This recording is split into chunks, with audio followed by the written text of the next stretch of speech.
Adidas and Puma are two of the world's most iconic sports brands, and yet they're both based in this tiny town in Germany. That's because these two companies share a very controversial history, filled with betrayal, sabotage, and a sibling rivalry like no other. Adolf and Rudolph Dassler were brothers, but they ended up starting rival shoe companies and becoming bitter enemies.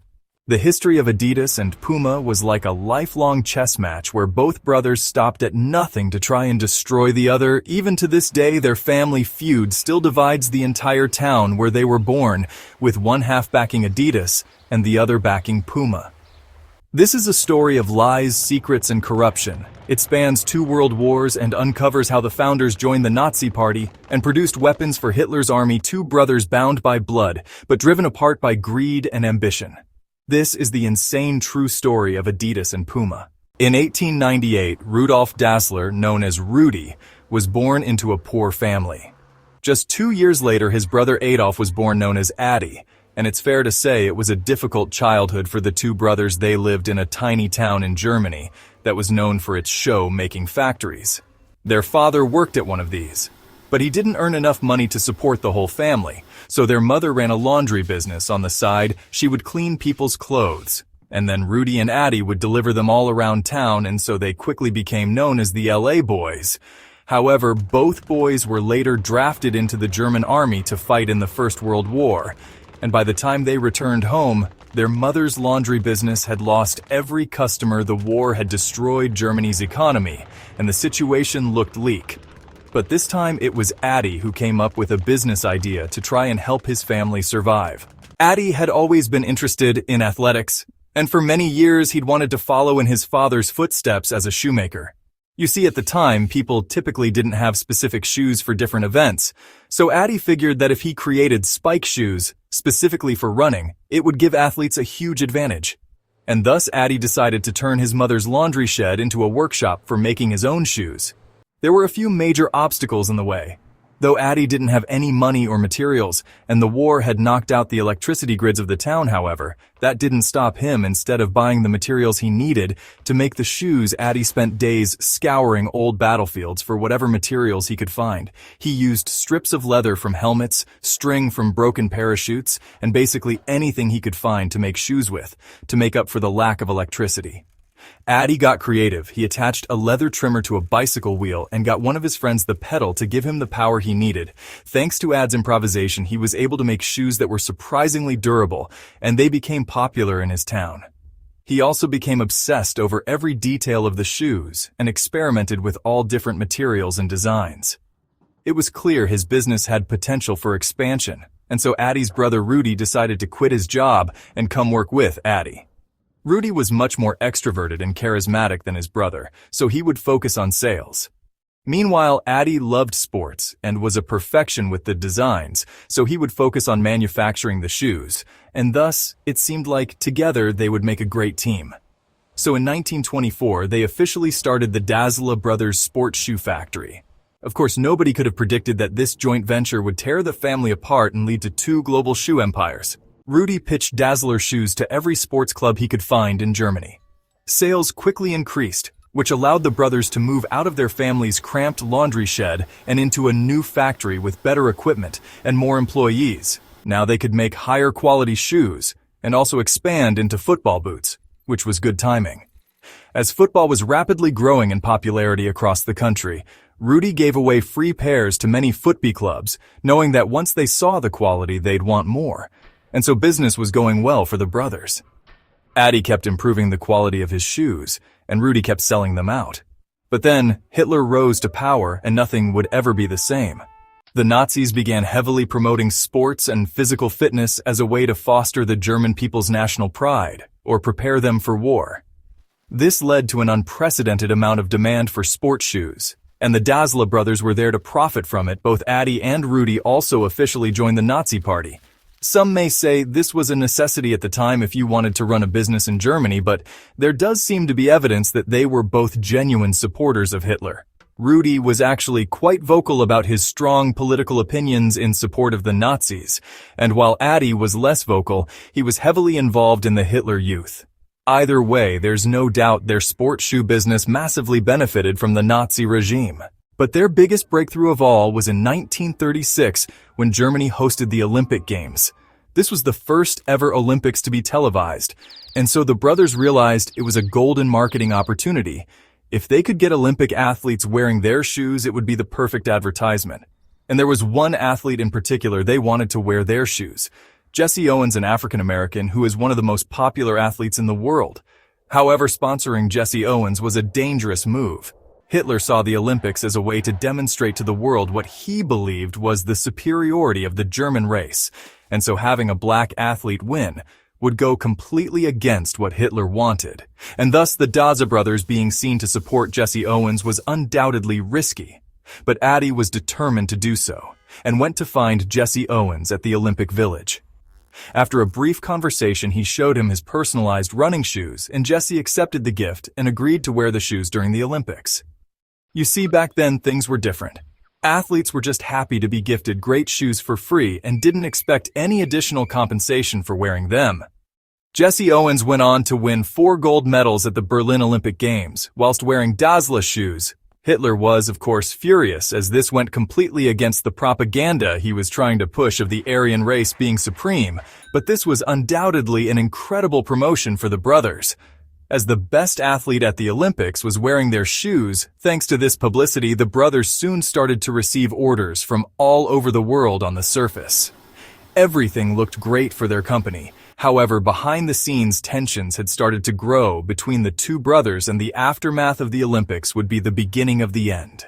The Dassler factory was busier than ever before, but the brothers couldn't agree on how to handle this. As the stress of the business increased, so did the tensions between the brothers. Rudy felt the business would be nothing without his sales efforts, while Addie felt the business would be nothing without his product. And things got more heated after World War II broke out, as every business was expected to contribute to the war effort. So the Dassler shoe became a manufacturer of boots and weapons for Nazi soldiers. Rudy saw this as a threat because during the war, Addie was clearly in charge. He was the one who knew about manufacturing, and Rudy became paranoid that Addie was pushing him out of the business. This led to a lot of fights, but to make things worse, the brothers had invested in a property together, so they were both living in the same house along with their wives and children, and thus they were spending almost all of their time together, and started arguing more than ever one night when Allied bombs were being dropped on Germany. Addie and his wife went down to the basement for shelter when he saw Rudy and his wife already down there. He said, "The bastards are back again now." Addie said he was referring to the Allies who were currently dropping bombs on them, but Rudy was convinced that Addie's comments had been directed to him and his wife when the family came out of that basement. Rudy and Addie could no longer stand each other. Soon after, Rudy was called up to the army, whilst Addie was allowed to stay behind to operate the factory, which was now producing tank parts. But while on the front lines, Rudy became more convinced that Addie wanted to take over the company for himself. So he sent a letter saying he didn't feel Addie had the character to lead the company, and Rudy demanded his wife be his representative while he was away with the army. But Addie refused. The hatred between the brothers became so intense that Rudy reported Addie to the Nazi authorities, claiming that he was hoarding leather that should have been used for the war effort. As a result, Addie was briefly held and interrogated. After the war ended, the process of identification began, where the Americans took German people to trial to find out if they committed any crimes during the war. Rudy was imprisoned due to suspicions of his heavy involvement in the Nazi regime, and he spent a year in a prisoner of war camp. During this time, he grew bitter that his brother wasn't doing anything to help him get released. In fact, the Americans later revealed that Rudy's arrest had been because of a tip-off they received. And so Rudy was convinced it was Addie who had turned him into the Americans to get rid of him. When Rudy was finally released from prison, Adib was going through his own trial where he was suspected of war profiteering, and Rudy didn't miss the chance to testify against him. Of course, Addie denied everything, and eventually both brothers were cleared, but after everything that had happened, they were no longer brothers. They were sworn enemies. There were even rumors of an alleged affair between Rudy and Addie's wife. And this is the problem. There were so many allegations, it's hard to know exactly what's true. What we do know for sure is that after all the fights and betrayals, the brothers couldn't stand each other. and there was no way they could work together. And thus, in 1948, after months of bitter negotiations, Rudy and Addie split the company's assets and registered two separate companies, Adidas and Puma. And with both brothers fueled by revenge, they would spend the rest of their lives sabotaging each other's businesses. To name his company, Addie used his nickname Addie and combined it with the first half of his surname Dassler. Depending on where you're from, you may pronounce it Adidas. Or personally, I've always heard Adidas. As for Rudy, he was also going to name his company after himself. So he initially called it Ruda.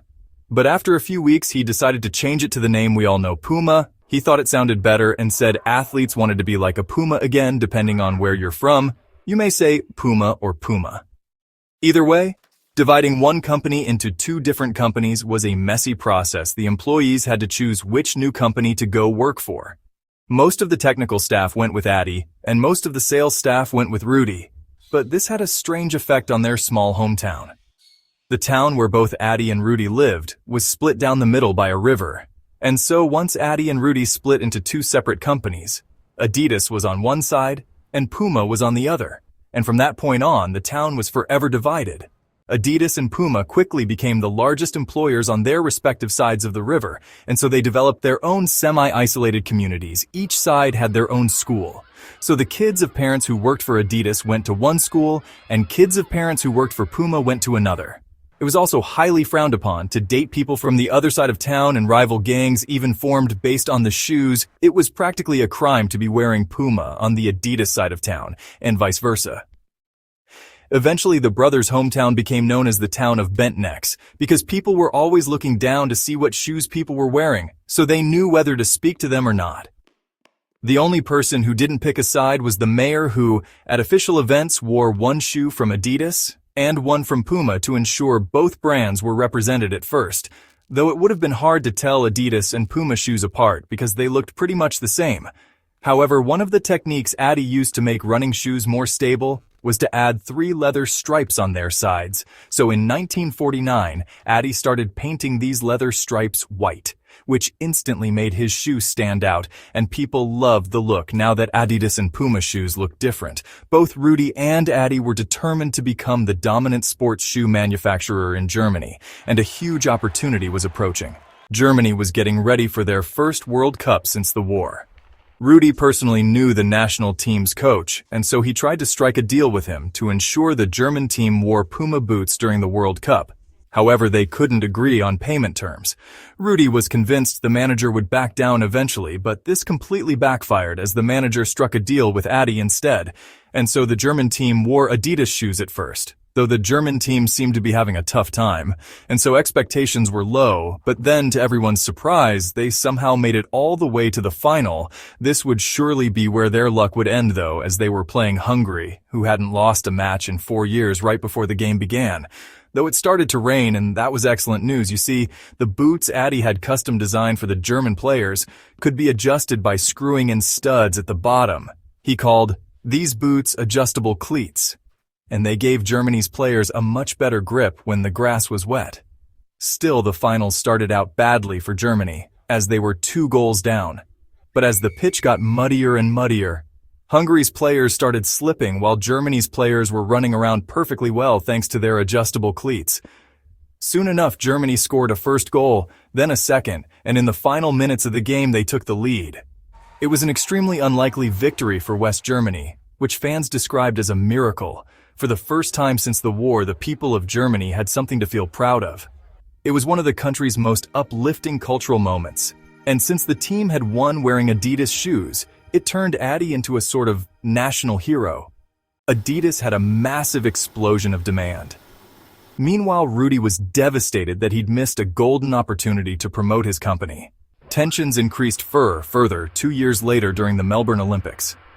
Puma's shipment of shoes mysteriously didn't get cleared by customs, but Adidas's shipment did. Rumors swirled that customs officers had been bribed by Adidas not to let Puma's shipment through, so that the majority of athletes would wear Adidas shoes.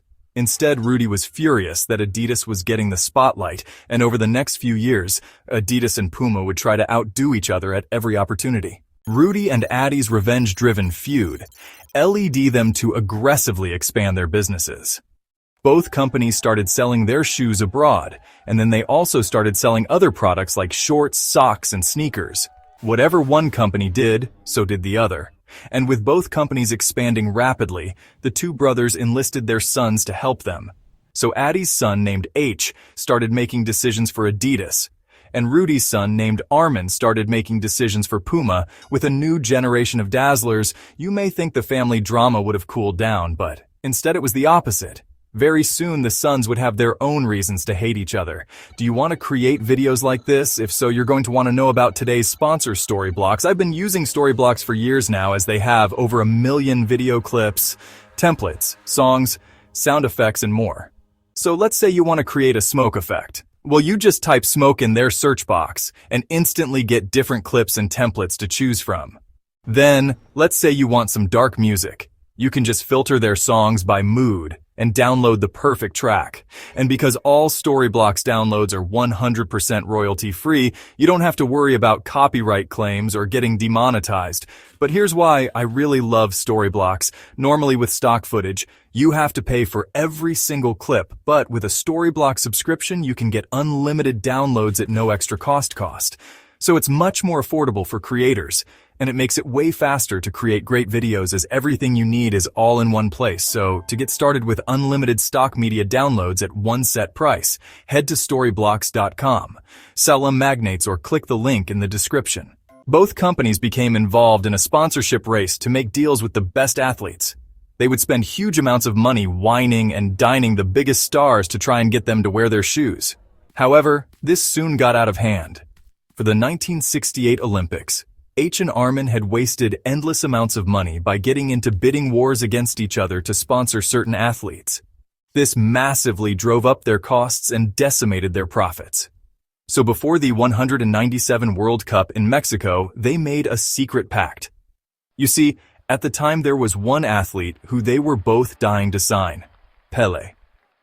Pelé wasn't just another football player, he was seen as the most talented player in the world.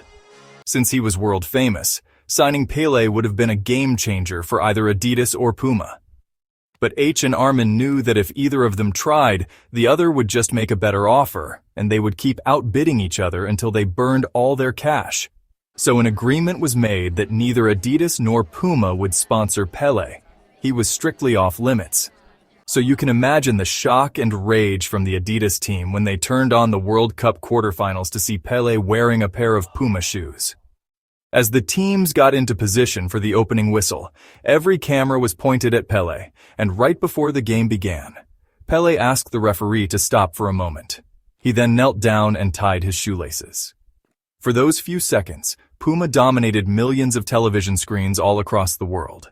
Without Adidas knowing, Puma had signed Pelé in a deal worth over $125,000, and getting him to stop the game to tie his laces was literally the perfect advertising. Pelé went on to lead Brazil to victory in the World Cup, which elevated Puma's global standing and made their boots global bestsellers for years to come. Obviously, H was furious that Armin had broken their pact. The Dassler feud was back on and stronger than ever. Meanwhile, Addie and Rudy were now in their 70s.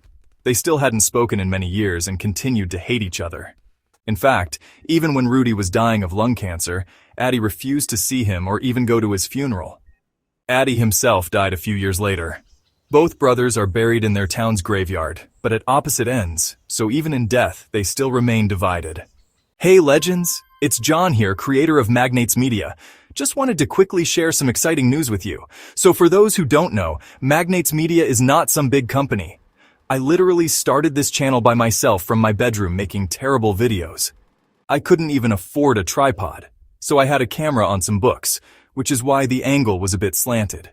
So I couldn't have imagined I'd be where I am now, because now I get to make videos about whatever topics I find interesting, and I can do it from anywhere in the world as I don't have to be on camera anymore, and I have a small team to help me, which means that we get super creative with the videos, like experimenting with 3D and crazy animations.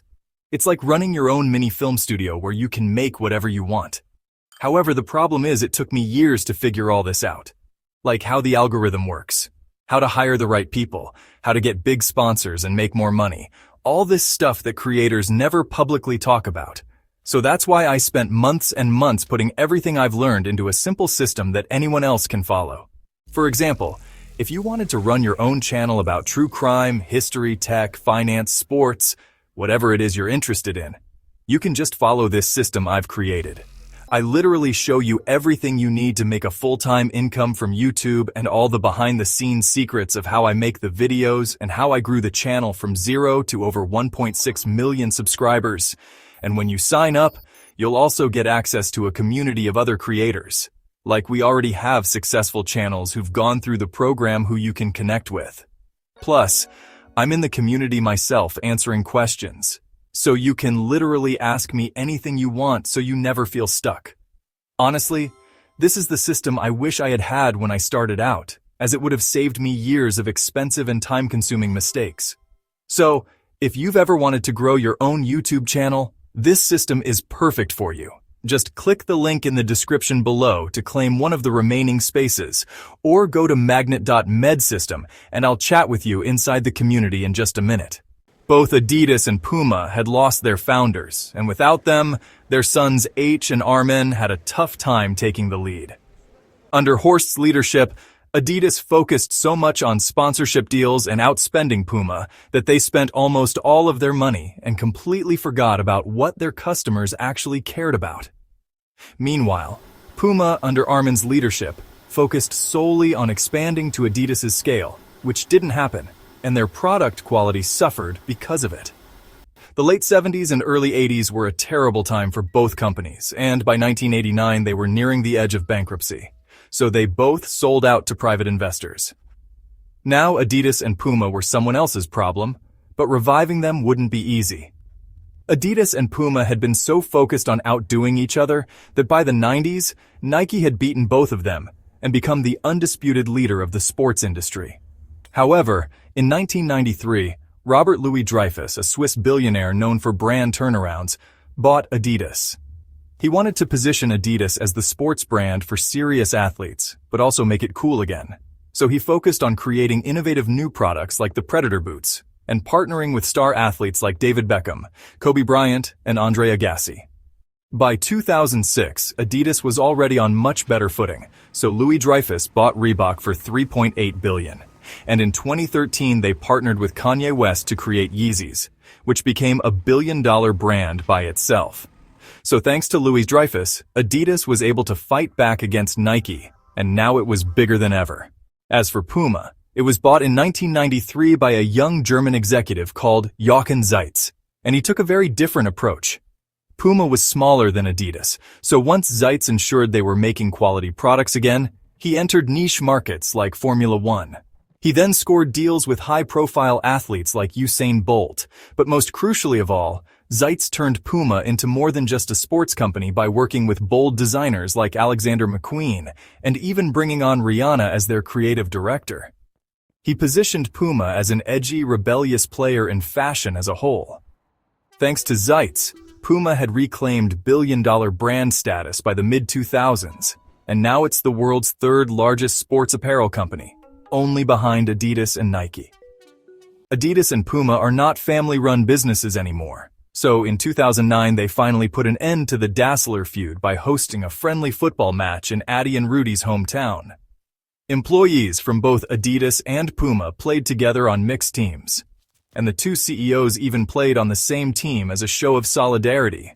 However, even to this day, the town where it all started is still divided, with Adidas headquarters on one side of the river and Puma on the other. You can't help but wonder if the Dassler brothers hadn't fallen out and spent so much time fighting each other, maybe they'd have built the #1 sports brand. But instead, Nike did. And to see how they did it, just click this thumbnail on screen now. Trust me, the story of Nike is a crazy one. I'll see you there. Cheers.